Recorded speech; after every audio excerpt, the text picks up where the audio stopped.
오늘 우리에게 주시는 하나님의 말씀은 신약성경 마가복음 9장 38절로 43절 말씀입니다. 이 계시의 말씀을 봉독할 때에 살아계신 하나님의 음성을 다 함께 들을 수 있기를 바랍니다. 요한이 예수께 여짜오되 선생님, 우리를 따르지 않는 어떤 자가 주의 이름으로 귀신을 내쫓는 것을 우리가 보고 우리를 따르지 아니함으로 금하였나이다. 예수께서 이르시되 금하지 말라. 내 이름을 의탁하여 능한 일을 행하고 즉시로 나를 비방할 자가 없느니라. 우리를 반대하지 않는 자는 우리를 위하는 자니라. 누구든지 너희가 그리스도에게 속한 자라 하여 물 한 그릇이라도 주면 내가 진실로 너희에게 이르노니 그가 결코 상을 잃지 않으리라.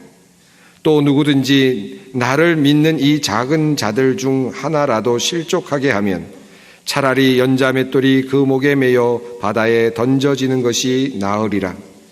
만일 내 손이 너를 범죄하게 하거든 찍어버리라. 장애인으로 영생에 들어가는 것이 두 손을 가지고 지옥 곧 꺼지지 않는 불에 들어가는 것보다 나으니라. 아멘. 오늘 말씀은 마가복음 9장 마지막 단락에 해당되는 내용입니다. 흥미로운 이야기가 전개되고 있는데 그 시작은 이렇게 되고 있습니다. 38절의 말씀입니다. 요한이 예수께 여짜오되 선생님, 우리를 따르지 않는 어떤 자가 주의 이름으로 귀신을 내쫓는 것을 우리가 보고 우리를 따르지 아니함으로 금하였나이다. 요한은 아마도 자랑스럽게 예수님의 칭찬을 기대하면서 이런 이야기를 하였을 것 같습니다.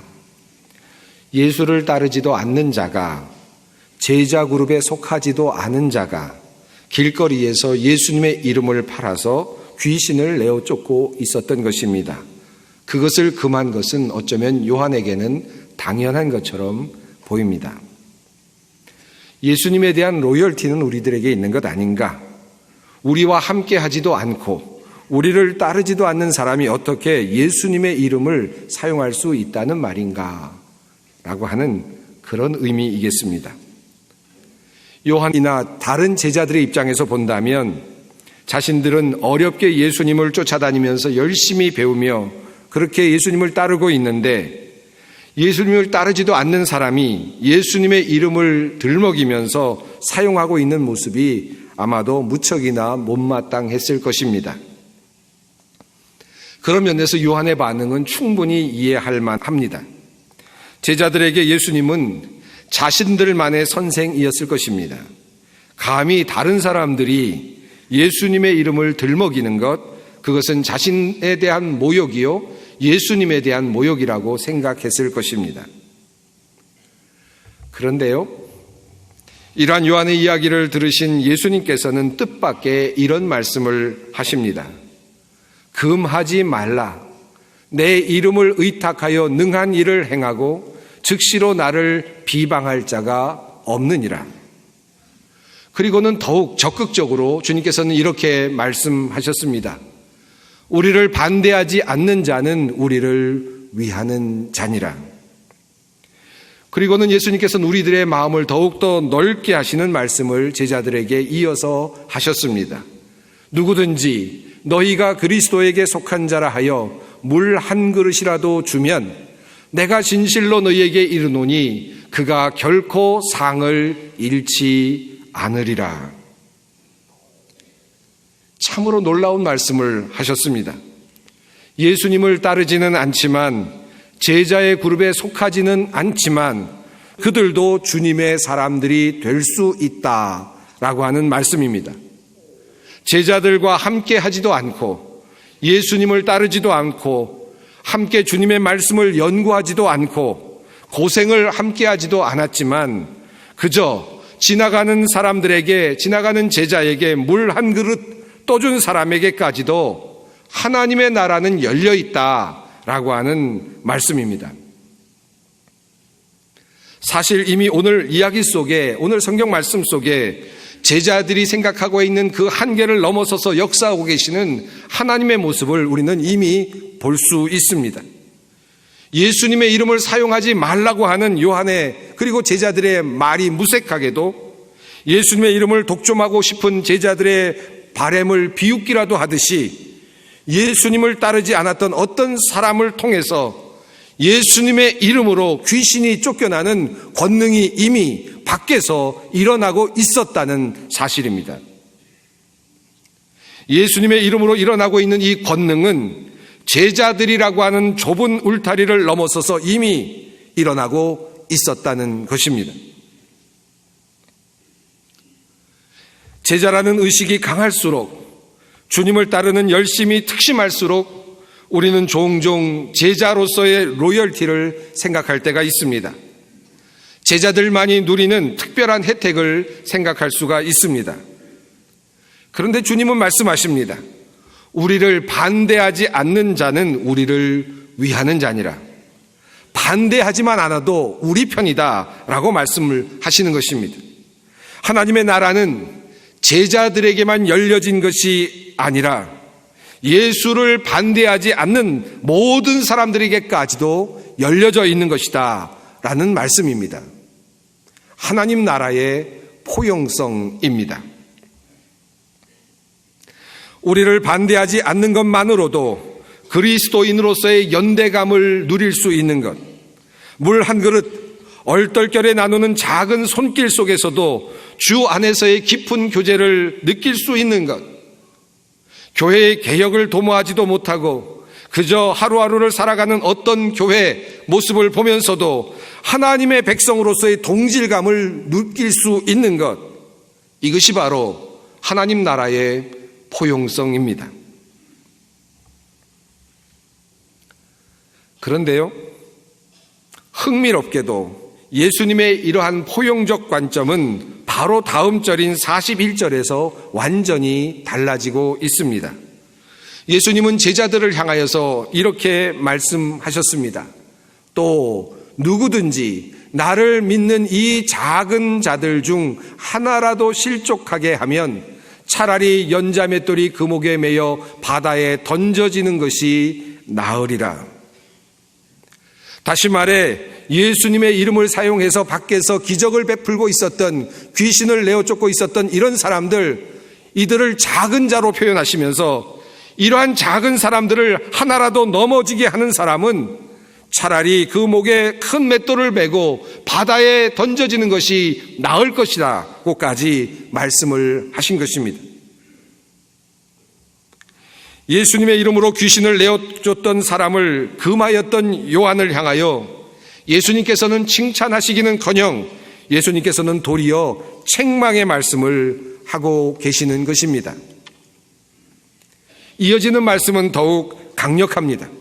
43절로 47절의 말씀이 이어지고 있습니다. 만일 내 손이 너를 범죄하게 하거든 찍어버리라. 장애인으로 영생에 들어가는 것이 두 손을 가지고 지옥 곧 꺼지지 않는 불에 들어가는 것보다 나으니라. 만일 내 발이 너를 범죄하게 하거든 찍어버리라. 다리 저는 자로 영생에 들어가는 것이 두 발을 가지고 지옥에 던져지는 것보다 나으니라. 만일 내 눈이 너를 범죄하게 하거든 빼어버리라. 한 눈으로 하나님의 나라에 들어가는 것이 두 눈을 가지고 지옥에 던져지는 것보다 나으니라. 예수를 따르지 않았으나 예수님의 이름으로 귀신을 내어쫓던 사람에게는 넓게 열려 있었던 그 하나님의 나라는 도리어 제자들에게는 닫힌 엄격한 공간이 됩니다. 제자들은 손이 범죄하면 손을 찍어버리지 않는 한 하나님의 나라에 들어갈 수 없다는 것입니다. 다른 사람은 몰라도 제자들은 그렇다는 것입니다. 발이 범죄하면 그 발을 찍어버려서 다리 저는 자가 되지 않고는 하나님의 나라에 들어갈 수 없다는 것입니다. 제자들은 그러하다는 것입니다. 눈이 범죄하면 빼어버려야만 하나님의 나라가 그들에게 열릴 것이라고 말씀하십니다. 제자들에게는 그러하다는 말씀입니다. 이렇듯 제자들에게 적용된 하나님의 나라는 어떠한 융통성이나 상황에 대한 고려가 없는 듯 보이는 그러한 나라입니다. 참으로 놀라운 말씀이 아닐 수 없습니다. 오늘의 말씀을 보다도 명료하게 이해하기 위해서는 본문의 마지막 절을 주의 깊게 볼 필요가 있습니다. 주님께서 이렇게 하나님의 나라의 포용성과 엄격성을 말씀하시면서 마지막 50절에서 말씀하시는 그 말씀입니다. 그것은 바로 서로 화목하라는 말씀입니다. 서로 화목하라. 오늘 이야기의 마지막에 주님께서 주시는 마지막 강화의 내용입니다. 누구를 향하여 하신 말씀이겠습니까? 바로 주님을 따르는 제자들을 향하여 주시는 말씀입니다. 어떤 상황에서 이 말씀을 하셨는지 앞부분을 좀 살펴볼 필요가 있습니다. 33절을 보면 예수님께서 제자들과 함께 가버나움으로 들어가실 때에 제자들이 다투는 일이 있었던 것 같습니다. 그 다툼은 바로 누가 더 큰 사람인가 하는 것이었습니다. 신장의 길이, 키의 크기를 다툰 것이 아니었을 것입니다. 누가 더 예수님과 가까운가, 누가 더 예수님의 사랑을 받고 있는가 하는 것과 관련된 그런 쟁론이었을 것입니다. 그것을 아신 예수님께서는 12 제자들을 불러서 그들에게 교훈의 말씀을 주셨습니다. 조금은 충격적인 표현을 쓰시면서 말씀하셨습니다. 누구든지 첫째가 되고자 하면 그 모든 사람의 꼴찌가 되어야 한다. 그리고 이어서 말씀하시기를 누구든지 내 이름으로 이런 어린아이 하나를 영접하면 곧 나를 영접함이요, 누구든지 나를 영접하면 나를 영접함이 아니요 나를 보내신 이를 영접함이니라. 예수님은 제자들이 서로 다투는 것을 좋아하지 않으셨습니다. 누가 큰가를 가지고 다투는 것을 기뻐하지 않으셨습니다. 예수님은 제자들이 서로 화목하기를, 평화를 누리기를 원하셨습니다. 그런데 어떻게 하면 그들이 평화를 누릴 수 있겠습니까? 어떻게 하면 화목하게 될 수 있겠습니까? 조금 더 능력 있는 제자들이 있을 것이고, 조금 더 헌신된 제자들이 있을 것이고, 조금 부족한 제자도 있었을 것입니다. 그런 제자들을 향하여서 주님께서는 서로를 영납하라고 말씀하셨습니다. 마치 어린아이를 영접하면 주님을 영접하는 것이 되는 것처럼 제자들이 서로를 영접함으로써 주님을 영접하고 또 주님 보내신 이를 영접하게 되기를 바라셨던 것입니다. 그 서로의 영접의 방법, 화목의 방법이 바로 오늘 본문에 나오는 주님의 말씀 내용인 것입니다. 그러므로 그것은 바로 자기 자신에게 혹독한 기준을 적용하면서 다른 이들에게는 포용적인 넓은 마음으로 대하는 것을 말하는 것입니다.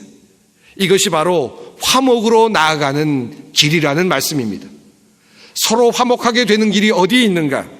바로 자신에게는 혹독하게, 엄격하게, 엄격성으로 그렇게 잣대를 들이대며 다른 이에게는 포용의 마음으로, 넓은 마음으로 다가가는 것, 그것이라는 말씀입니다.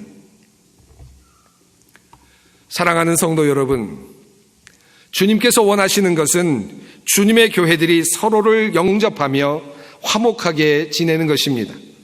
교회와 교인들이 화목을 이루는 길이 어떠한 길이겠습니까? 하나님 나라의 포용성과 엄격성을 우리들의 삶에 적용해 나가는 것입니다. 상대방을 향하여서는 무한히 열려있는 하나님의 나라를 보면서 동시에 우리 자신을 향하여서는 엄격하게 묻고 계시는 하나님의 음성에 귀를 기울이는 것입니다. 우리는 늘 개혁의 대상을 우리에게로 두지 않고 다른 이에게 돌릴 때가 많습니다. 부당한 것, 불의, 잘못된 것을 다른 이에게서는 꼼꼼히 찾아내면서도 혹시 우리 안에서 그런 것이 발견될 때면 너그럽게 그럴 수도 있다고 받아들이는 경향이 많습니다. 바른 신앙을 가져야 한다고 힘내어 소리치면서 잘못된 세속주의, 기복주의, 성장주의를 배격해야 한다고 강하게 외치면서 다른 교회들과 다른 교인들을 싸잡아 비난하면서 정작 우리 안에서는 그러한 개혁의 기준을 적용하지 못하는 일들이 참으로 많이 있습니다. 오늘 본문 속의 요한도 그러했습니다. 요한이 예수님을 따르지 않으면서 기적을 베푸는 바깥에 있었던 사람들을 금하였습니다만 정작 그는 예수님을 향하여 선생님이라고 부르고 있었음을 성경은 말하고 있습니다. 아직 주님이라는 그런 고백을 하지 못하는 단계였습니다. 아직 예수님을 선생님 정도로만 알고 있었던 요한의 모습을 성경은 투명하게 우리들에게 알려주고 있습니다. 자신의 부족함은 알지 못한 채 다른 이의 문제만을 보고 있는 요한의 모습을 또한 우리는 보게 되는 것입니다. 사랑하는 여러분, 물론 높은 개혁의 기준은 세워져야 합니다. 그러나 이러한 개혁의 기준은 우리에게 올려진 울타리가 되어야 합니다. 그러나 이러한 높은 울타리는 결코 다른 사람을 비난하거나 다른 이를 부끄럽게 하기 위해서 세우는 것은 아닙니다. 하나님의 나라는 다양한 방법으로 나타나고 있습니다. 넓은 마음으로 그들을 볼 수 있어야만 합니다. 넓은 마음으로 그들에게 문을 열어놓을 수 있어야 합니다. 포용의 관점이 필요합니다. 그러나 우리는 아닙니다. 우리는 넓은 관점에 편안하게 있어서는 안 됩니다. 제자는 그래서는 안 됩니다. 그러면 그럴수록 더욱 열심히 우리 자신을 다스려야만 합니다. 남을 실족하게 하는 일에까지도 민감하게 자신의 부족함을 깨닫고 하나님의 도우심을 구하는 그런 사람들이 되어야 하는 것입니다. 엄격성의 관점이 필요하다는 말씀입니다. 아마도 이 이야기를 들으시면서 어떤 분은 걱정이 생기셨을지도 모르겠습니다. 그렇게 포용을 하면 어떻게 합니까? 과연 바른 신앙이 세워질 수 있겠습니까? 교회 같지도 않은 교회를 받아들이고 교인 같지도 않은 교인들을 받아들이면 결국 교회는 혼란스러워지고 혼탁해지고 순수성을 잃어버리지 않겠습니까? 라고 반문하실지도 모르겠습니다. 오늘 말씀은 그저 서로 그냥 잘 지내라, 그저 덮고 그냥 마음대로 살아라 라고 하는 그런 말씀을 하고 계시는 것이 아닙니다. 그러한 걱정이 맞습니다. 주님께서 말씀하시는 이 포용성은 결코 혼합을 말하는 것이 아닙니다. 병합으로 인한 질적 저하를 말씀하시는 것도 아닙니다. 혼돈을 말씀하시는 것도 아닙니다. 그러므로 우리 주님께서는 오늘의 강론의 마지막 부분에서 한 가지 매우 중요한 단어를 넣어두셨습니다. 바로 소금에 대한 말씀입니다. 50절 말씀입니다. 소금은 좋은 것이로되 만일 소금이 그 맛을 잃으면 무엇으로 이를 짜게 하리요? 너희 속에 소금을 두고 서로 화목하라 하시니라. 여러분, 소금이 무엇입니까? 부패를 막는 것입니다. 독을 없애는 것입니다. 맛을 내는 것입니다. 이 소금을 너희 가운데 두라는 것입니다. 교회 같지 않은 교회가 있습니다. 믿음이 약한 사람들이 있습니다. 세상과 교회를 절반쯤 걸쳐두고 그렇게 살아가는 사람들도 있습니다. 그런 사람들도 교인이라 할 수 있습니다. 그런 사람들도 기독교인이라 말할 수 있습니다. 초신자들도 있습니다. 그들도 교인이 될 수 있습니다. 기복적인 신앙을 가지고 있는 사람들도 있습니다. 그들도 교인이라 말할 수 있습니다. 아직 자신의 명예를 얻기 위해, 이득을 얻기 위해 신앙생활을 하는 그런 단계에 있는 사람들도 있습니다. 그들도 기독교인이라 불려질 수도 있습니다. 물론 못마땅한 교회들, 아직 미숙한 사람들일 수 있습니다. 그런데 그들을 포용하고 그들과 함께 하라는 것입니다. 그러나 반드시 그 안에는 소금이 있어야 한다는 것입니다. 소금을 두라는 것입니다. 소금이 맛을 잃으면 안 됩니다. 그것은 위험합니다. 포용은 힘을 잃고 혼합과 변질이 될 것입니다. 그러나 소금이 있으면 부패를 막을 것입니다.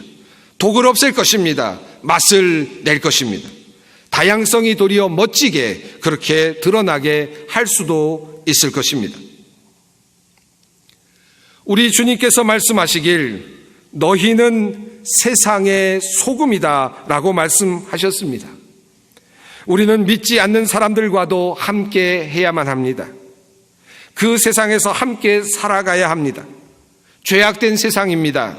불의의 세상입니다. 주님을 알지 못하는 세상입니다.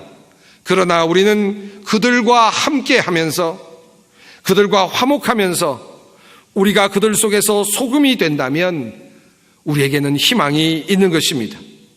소금이 맛을 내고 썩어짐을 막아줄 것이기 때문입니다. 주님께서는 제자들이 이러한 소금이 되기를 원하셨기에 그들에게 엄격한 잣대를 들이대셨던 것입니다. 엄격한 잣대로 엄격하게 살 것을 제자들에게 요청하셨던 것입니다. 자, 그렇다면 사랑하는 여러분은 어떤 존재가 되시기를 원하십니까? 사회의 부조리와 그리고 교회의 부패를 만드는 그런 요인으로 그렇게 대강 살아가시겠습니까? 그저 물 한 그릇 떠주면서 구원을 얻는, 그래서 다른 사람들로부터 도움을 받아야만, 그래야만 구원의 대열에 설 수 있는 그런 요인으로 그렇게 사시겠습니까? 아니면 소금이 되어 공동체를 지키고 교회를 교회답게 하는 일에 헌신하시겠습니까? 오늘 우리 주님께서 말씀하여 주시는 이 원리를 여러분의 삶 속에 잘 적용해 보시기를 바랍니다. 상대방을 향하여서는 무한히 열린 태도로 포용성으로 대하면서 나 자신을 향하여서는 엄격한 잣대를 들이대며 가족을 돌아본다면 아마도 여러분의 가정은 보다도 화목한 가정이 될 것입니다. 시누이를 보면서 그래, 시집가서 수고하고 왔을 테니 이제 여기서는 좀 푹 쉬게 해주자 라는 마음으로, 며느리를 보면서 저 사람도 귀한 집 딸이니 여기서 편안하게 쉬게 해주자 라고 하는 마음으로, 시부모님이나 처가의 부모님들을 보면서 나이가 드셨으니 당연하지 라고 하는 마음으로, 이런 태도로 말입니다. 왜 나는 일하는데 저 사람은 일하지 않는가? 나는 이만큼 했는데 저 사람은 왜 저렇게 하는가? 라는 관점이 아니라 말입니다. 교회에 나가지 않는 분들이 있는 가정이라면 더욱 그러합니다. 여러분이 소금이 되어야만 할 것입니다.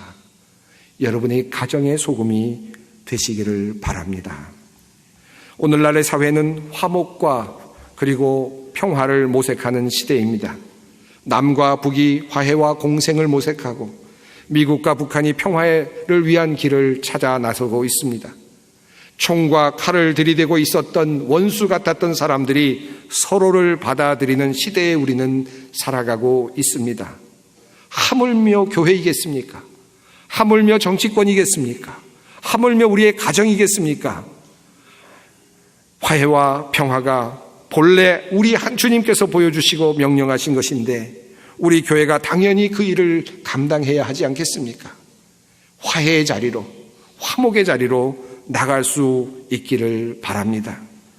사랑하는 성도 여러분, 이 작은 자 중 한 사람이라도 실족해 하는 사람은 바다에 빠지는 편이 낫다는 그 엄격한 잣대를 들고 엄중한 그 칼날을 자기 자신에게 들이대면서 세상을 향하여서는 주님의 넓으신 마음으로 나아가 이 세상 속에서 화목과 평화를 만들어내는 귀한 성도 여러분들이 되시기를 간절히 바랍니다. 기도하겠습니다. 우리에게 예수 그리스도를 이 땅에 보내주신 하나님께서는 우리의 죄악에도 불구하고 너그럽게 대하여 주셔서 가장 귀한 외아들을 보내주셨습니다. 우리를 넓은 가슴으로 품어주셨습니다. 하나님 감사합니다. 우리의 신앙이 하나님의 넓으신 품을 본받게 하여 주시옵소서. 사람들을 넓게 받아들이고 그들을 축복할 수 있는 마음을 주시기를 원합니다. 그리고 자신을 향하여서는 엄격하게 주님의 제자답게 바르게 서길 포기하지 않게 하여 주시기를 원합니다. 우리 주님께서 성령을 통하여 우리를 세상의 소금으로 빚어 주시옵소서. 우리 주 예수 그리스도의 이름으로 기도드립니다. 아멘.